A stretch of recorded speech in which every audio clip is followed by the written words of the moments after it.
While observing a murder trial as a juror, a man suddenly realizes the killer is himself. That night, he thought he had fatally struck a deer, but it was actually a person. Currently, the victim's boyfriend is accused of killing his pregnant girlfriend. Will the man confess or bury this secret within himself? That is the plot of the movie Juror 2, releasing in 2024, the 43rd work and also the final film in the directing career of the 93-year-old legend, Clint Eastwood. This film delves into the judicial system of the seemingly perfect America, unlike the classic film 12 Angry Men, which focuses on the entire jury. Juror 2 focuses its lens on the main character, torn between reason and emotion. The story begins with Justin, who is at home with his wife. When he receives a summons from the local court, he is randomly selected to serve as a juror for a case. In the American legal system, jurors play a crucial role. Their final decision is often the ultimate verdict of the case. Justin and his wife have differing views on his selection as a juror. His wife believes it's an honor and encourages Justin to fulfill his civic duty. Justin, however, finds it inconvenient, worried about the impact on his work and life. However, to please his wife, he drives his green car to the courthouse, as instructed by the summons. By this time, the courtroom is filled with the selected individuals. They will undergo a series of screenings to select the 12 official jurors. First, the judge will present the case and eliminate any jurors connected to the involved parties. Justin tries to use the excuse of needing to care for his wife to avoid his duty, but the judge immediately rejects it. Next, the prosecutor and defense attorney begin questioning to gain a brief understanding of the jurors' backgrounds, seeking more rational thinking in the trial. Finally, they select 12 individuals with stable, happy families. Justin is among them and is designated as Juror 2. Back home, Justin informs his pregnant wife.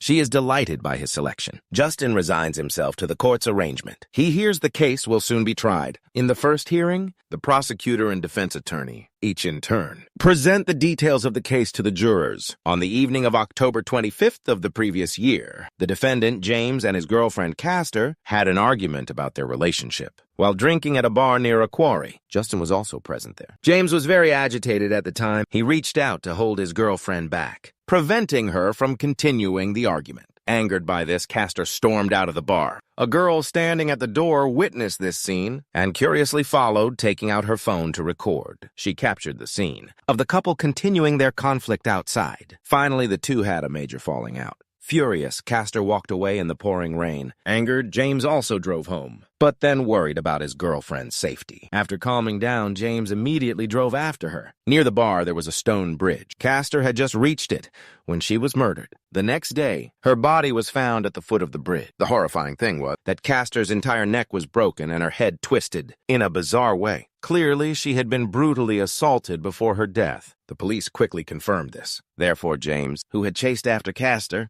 became the prime suspect. Near the bridge lived an old man.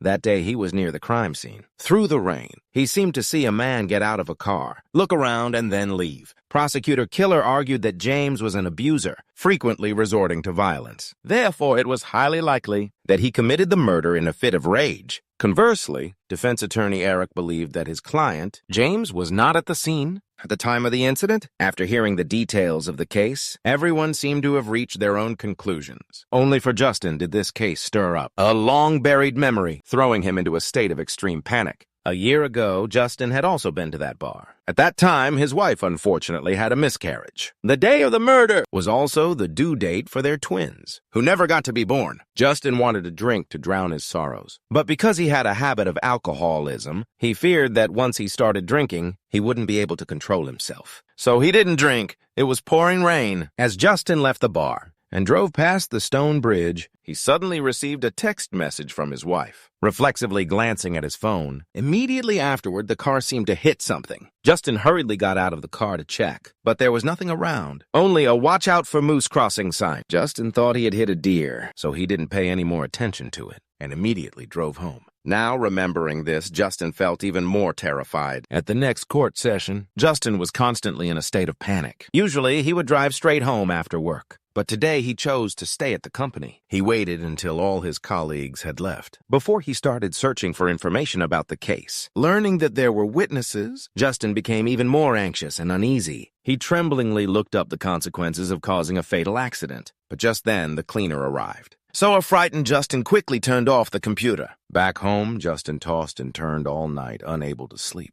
Every time he closed his eyes, the scene of the accident from that year would reappear. It wasn't until the second court session began that Justin's panic subsided somewhat, but it was replaced by guilt towards James, the man who was being wrongly accused. This court session mainly involved the prosecutor calling witnesses. Afterwards, the defense attorney would present his rebuttals. The first person to testify was the girl, who had been standing at the bar's entrance filming. That day, while hanging out with her friends, she saw the couple arguing, so out of curiosity, followed the two outside the bar to film them. The camera shook. The girlfriend with a fierce look seemed quite intimidating. This girl also saw James follow Castor out of the bar. Defense attorney Eric discovered a crucial issue. He asked the girl filming if she had been drinking at the time. She had to admit that she had. Therefore, the girl filming couldn't guarantee she was completely sober. Furthermore, she hadn't followed the couple for long, but returned to the bar soon after. Therefore, it couldn't be proven that James had followed Castor. Next, the bar owner testified. She recalled that after the couple argued and left, they didn't return. The next morning, while she was cleaning up the trash, a man with a beard rushed in, reporting a dead body near her bar. The bearded man stated that when he saw Castor, she was already dead, and her death looked gruesome. Eric began to question the bearded man. It was learned that every week he would spend 2 days jogging down to the base of the bridge for exercise, because the downhill path was difficult. The bearded man always wore hiking boots. However, the victim at the foot of the bridge was wearing high heels. Therefore, it couldn't be ruled out that, in the heavy rain that night, with limited visibility, she had been walking along the edge of the old quarry road, lost her balance, fallen off the bridge, and died. The bearded man agreed with this assessment. However, this conclusion was quickly refuted by the medical examiner. She stated that the victim's landing position indicated that someone had pushed her down, not that she had fallen on her own. Rigor mortis indicated that the victim had been dead for about 9 hours. Her skull was severely fractured, indicating she had been struck hard by a blunt object. The cause of death was determined to be homicide. Next, Eric asked the medical examiner if it was possible to rule out the possibility that the head injury was caused by a fall onto rocks. The medical examiner said that this possibility couldn't be completely ruled out. Therefore, her testimony wasn't entirely conclusive, not enough to help the jury determine the truth. The next witness was the old man, who lived in the Morgan car. In the rain, he saw a man get out of a car. Curious, he went to the window to observe. Just then, a flash of lightning illuminated the scene. The old man saw the man look around and walked to the edge of the road. He stared at the railing for a moment and then drove away. Without hesitation, the old man identified James. Eric didn't continue the questioning. The judge announced a recess. Sitting in the jury box, Justin secretly breathed a sigh of relief. Although he had escaped blame, he felt pangs of conscience. After the trial, Justin sought advice from a friend who was a lawyer. He recounted the accident of hitting a deer a year ago. At that time, after getting out of the car, he had only seen damage to his headlight, but couldn't find the deer anywhere. Moreover, at the same time and place, a murder had occurred. It was all too coincidental. You seem to understand everything now. Why are you telling me this? Maybe what you hit wasn't a deer. I don't know what to do anymore. Did you order any drinks at the bar? Yes, but I didn't drink. It doesn't matter. You used to be an alcoholic. No translation needed, likely a sound effect. What jury in the world would believe you didn't drink? Justin was still holding on to a sliver of hope. Maybe turning himself in would get him a reduced sentence. But his friend, the lawyer, told him the harsh truth. Justin had a prior DUI conviction. A year ago, he went to a bar and caused a fatal accident. The prosecution had every reason to charge him with first-degree vehicular manslaughter or even second-degree murder. Justin could face 35 years to life in prison. This meant that his life would be completely ruined. Thinking of his pregnant wife at home, Justin was completely hesitant. The third trial began. The defendant, James, was present to defend himself. Under Eric's guidance, he recounted the events of that night. For 2 weeks, she kept asking to move in together. I kept telling her I wasn't ready. We'll figure it out later. What do you mean, figure it out later? I guess she couldn't take it anymore. She said I didn't love her and stormed off. What happened after that? We had a big argument in the parking lot. James admitted he initially intended to drive after his girlfriend. But once in the car, he calmed down. He thought that Castor was angry, and if he went after her, they would definitely argue again. So James decided to wait until the next day to see her and resolve the conflict. Actually, James only wanted to protect Castor, so he hadn't allowed her to move in together. He didn't expect it to cause such a misunderstanding as prosecutor. Killer, who was all too familiar with men's deception, began to press him, questioning James's love for Castor. At first, during the argument in the bar, James angrily knocked over a bottle. Then they continued arguing outside the bar. While Castor was drunk, James cruelly drove away, leaving his girlfriend behind. Could that be considered love? James was speechless. Eric also had to give up on objecting. Next, both the prosecution and the defense presented their closing arguments to the jury. Killer argued that Castor's death was a barbaric crime, committed by an evil person. Eric, through James's recent behavior, asserted that James was an innocent man, devastated by the loss of his love. Then, Killer presented concrete evidence. There was a witness who saw James at the scene at the time of the victim's death. Therefore, he must have just murdered the victim when the old man caught him. Young Eric argued that in the stormy weather conditions at midnight, visibility was limited, and it was possible that the old man had mistaken someone else for James. Killer continued to argue, mentioning that the medical examiner only found James's fingerprints on the victim. But Eric argued that they were lovers, so it was perfectly reasonable for him to leave fingerprints. After both sides finished their arguments, the jury would carry out its duty to participate in the trial process. Finally, the 12 jurors would decide whether James was guilty or not. The jurors entered the deliberation room. After discussing, they reached a consensus. They all believed James was guilty. Justin, the only one who knew the truth, looked out the window with a pensive expression, just as everyone voted unanimously. To pass the verdict, he resolutely voted against it. Then Justin pleaded with everyone to discuss it thoroughly. Because this concerned a person's life, they couldn't be hasty. Justin's disruptive action displeased everyone. He couldn't articulate what was wrong, just as the black woman was rushing home and about to argue with Justin. Then, a man standing next to him hit the nail on the head. It's not that it's wrong, you just feel guilty. What do you mean? You want to go back to your neighborhood and tell your neighbors that we were fair to that young man, that he received the same justice as everyone else. After the man finished speaking, Justin breathed a sigh of relief. He suggested that everyone discuss it in more depth, because this was about a person's entire life. The foreman was the first to agree. At this time, Killer was holding a press conference in front of the courthouse. Although the jury hadn't reached a verdict, but she was completely confident in her victory. Killer confidently stated to the cameras that she always persistently spoke out to protect abused women. In reality, she also had her own agenda. Winning this case would directly affect the local election results by 5%. However, Killer hadn't accounted for Justin's existence. Thanks to his appeal, everyone gradually calmed down and began to review the testimony in the case. The foreman listed the most conclusive evidence: the testimony of the eyewitness at the scene on the day of the incident. The old man saw James appear on the bridge, looking down at where the body was found. Immediately, someone questioned that the old man was elderly and his eyesight might be poor. Furthermore, the trees were dense at the time, making it difficult to see clearly in the rain. But people didn't think the old man would lie, because there was no connection or benefit between them. Justin, with the perspective of someone who knew the truth beforehand, tried to exonerate James, so he guided everyone toward the possibility that the old man could have mistaken someone else for James. Thanks to Justin's suggestion, the former police officer had a new discovery. In fact, all 32 murders occurred between people living together. They arrested James without searching for any other suspects. The man opposite him immediately scoffed, saying he must have watched too much TV to have such wild thoughts. It wasn't until the former officer showed his badge that he shut up. The former police officer laid his cards on the table. Justin couldn't help but be startled, worried and afraid that he would be exposed,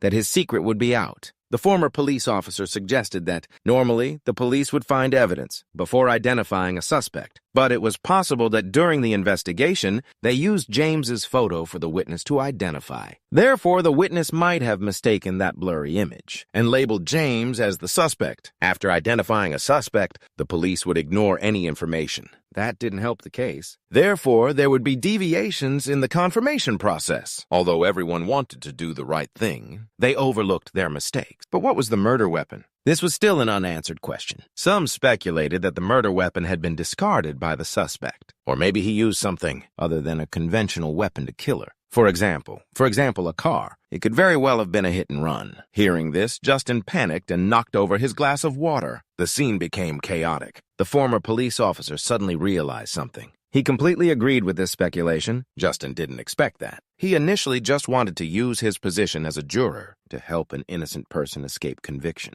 But he inadvertently made himself a suspect. The former police officer asserted confidently, with his 22 years of work experience, that there was more to this case than met the eye. If you were still a cop, what would you do now?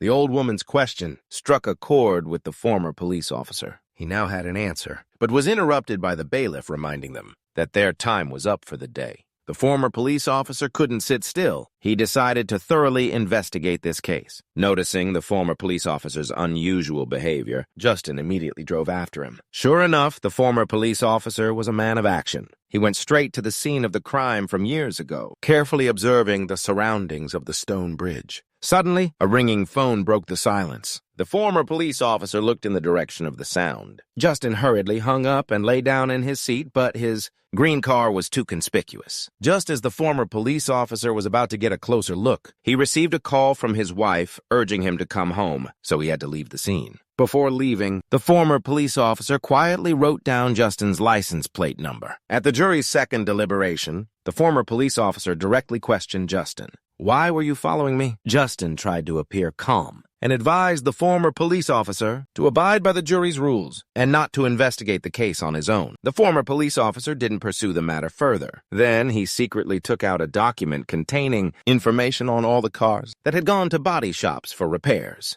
Within a day of the incident, the search range was too broad. There were over 100 cars, so the former police officer spent the entire weekend filtering them. In his experience, common damages to cars involved in accidents included headlights, grills, and hoods. So the former police officer used the process of elimination to quickly narrow down the number of suspicious vehicles to 15. However, one particular car caught his attention. A green Toyota SUV. Ku adjust. May man la ku kan sa konging heningo anata. Sao kisak nan handola si ku adjustin. Anta din gachten chiek sinera koi dansak. Tham che kondu a tai liu. Cho Justin Shim. De anta kong ni hen ku. Luk na Justin vo kong lo lang. So rang si kan o hawari motka. La sabi ku kan sat fat hien. Denengan ku kan sat vao fong hop dat moi ngo. Justin ko tin lam roi tap tai lu swang dat. Hans dong de thuhut su chu ai kwa kan sat tu fap. Kinen thoi noi dong tai li. Anta lap tuk dua ku kan sat va Justin. Den gap them fan. De dambao tens kong bang. Poitem vien become tu idiot revuan. Chi duok. Dua rafan quiet. Dua tren nungi duok trent beva kai bayot te tua. Trong qua tren kiem tra lai lich to akdo. Ku kan sat the kong kai beove kong viek truok de. Qua man tham fan gay lap tuk. Tuok bo tu kach boy tham vien qua anhada. Vida ku kan sat ko ta du na lo tut. Nen tam fan kong troi ku trak nihim. Ku kan sat kong je lang den han het trak nihim femin. En huve Justin moy kong bilien lui.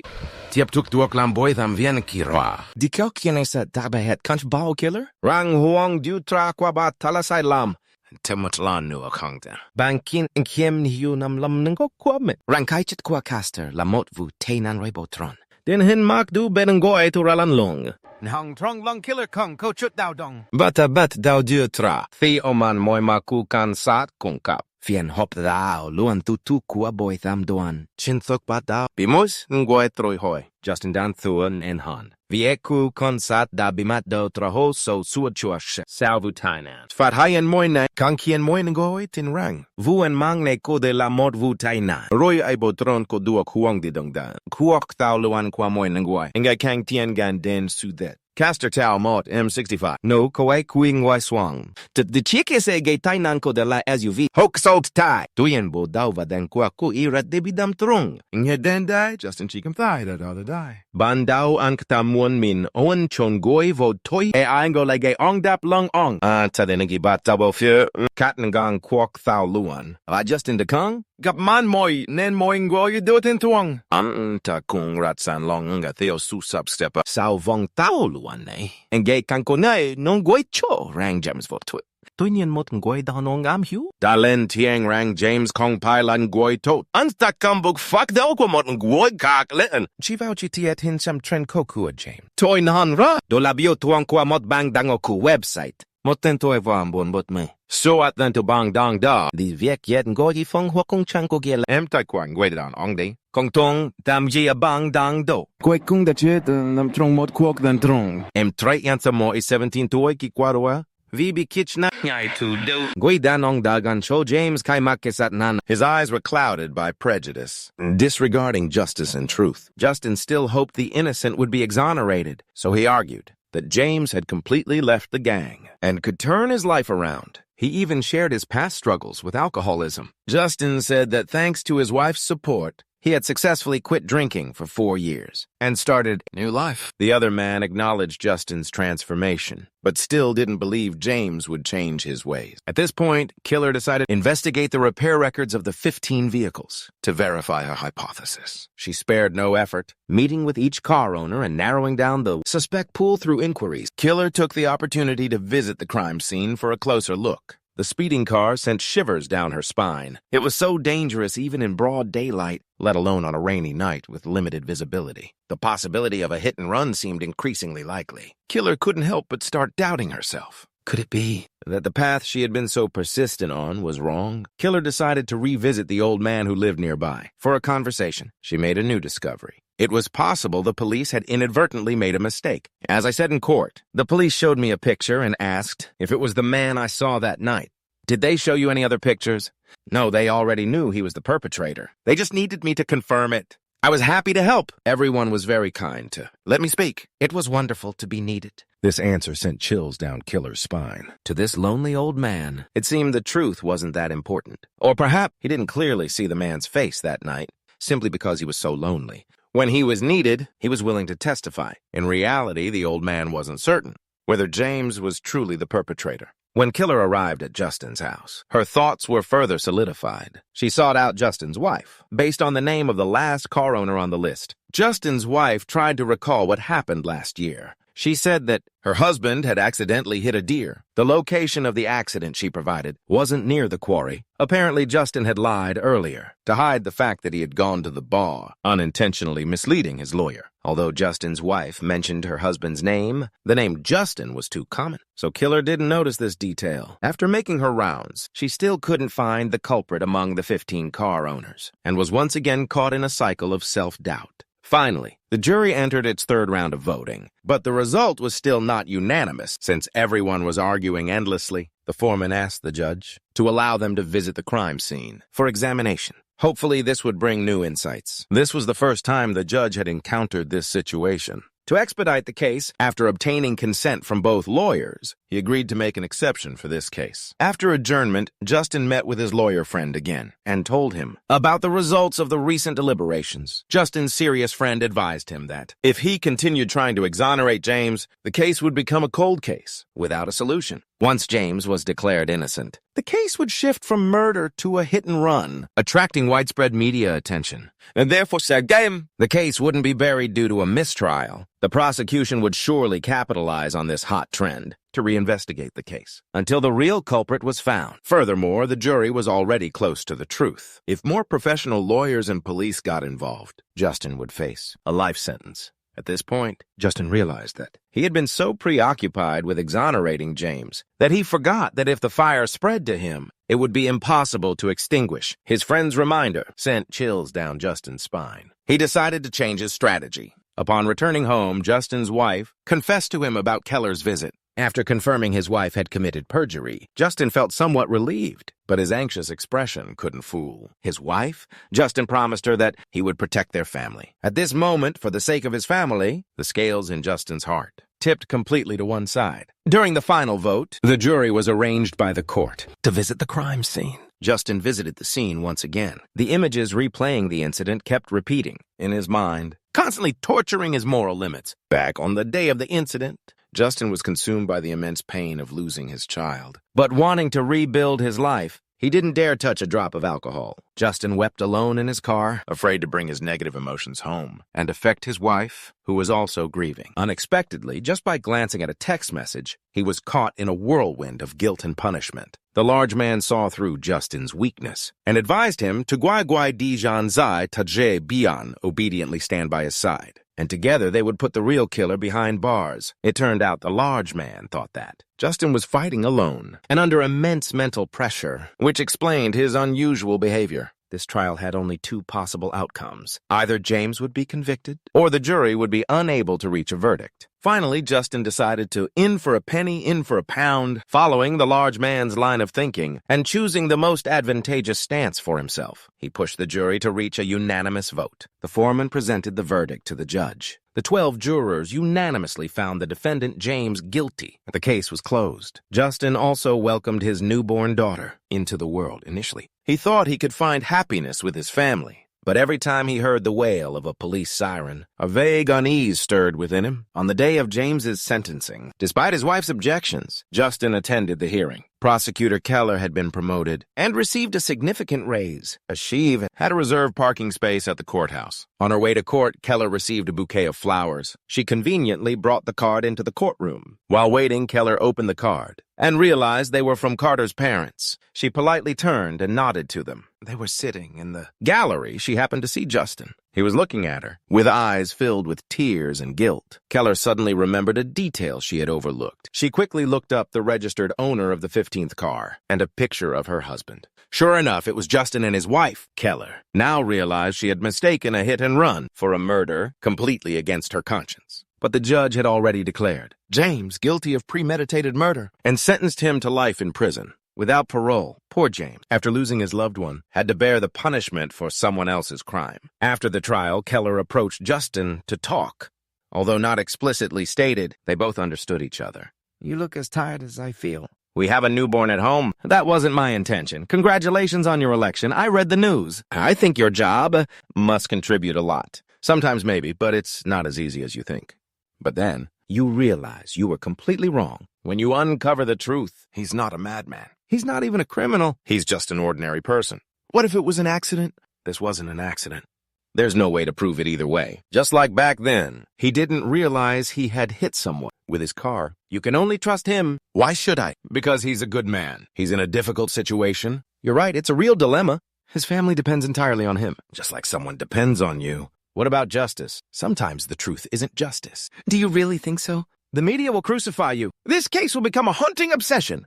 Some politician will take your place. Criminals will walk free, and a good man and his family will be destroyed. Where's the justice in that? Justin now understood that Keller couldn't easily relinquish the reputation and benefits she had just gained to reopen the case. She would have to sacrifice everything she had built. All this time, this was a cruel dilemma for a politician. Therefore, Keller didn't have the standing to judge Justin's actions. However, she realized she had lost something more important. Despite her high position, Keller no longer felt happy. Time passed. Justin's life gradually returned to normal. Things had calmed down. He no longer worried. Instead, he enjoyed happy moments with his wife and children. But when Keller knocked on his door, the happy smile on Justin's face vanished. The film doesn't fully reveal the ultimate truth and the real culprit. Did Justin hit a person or a deer? His choice relates to human nature and becomes the biggest unresolved question of the film. Lady Justice, holding the scales and a sword, blindfolded, serves as a silent reminder to everyone that when delivering a judgment, objectivity and fairness must be ensured. Don't be deceived by appearances, and never let prejudice or subjective emotions interfere. In Clint Eastwood's filmography, Juror #2 isn't a film that showcases technical prowess. It lacks the grandeur of the Wild West, like the Dollars trilogy. And it lacks the poignant sadness of love, like The Bridges of Madison County. But it delivers profound emotional shocks, stemming from debates about law and justice, topics that require careful consideration. This nearly centenarian director doesn't offer a definitive conclusion, but instead uses an open ending to pose a question to the audience. Does someone who has grappled with inner turmoil deserve sympathy and acceptance? The value of a film lies in its reputation, but the value of a film review lies in personal interpretation. Today's story ends here. Thank you for watching. What did you think of this film?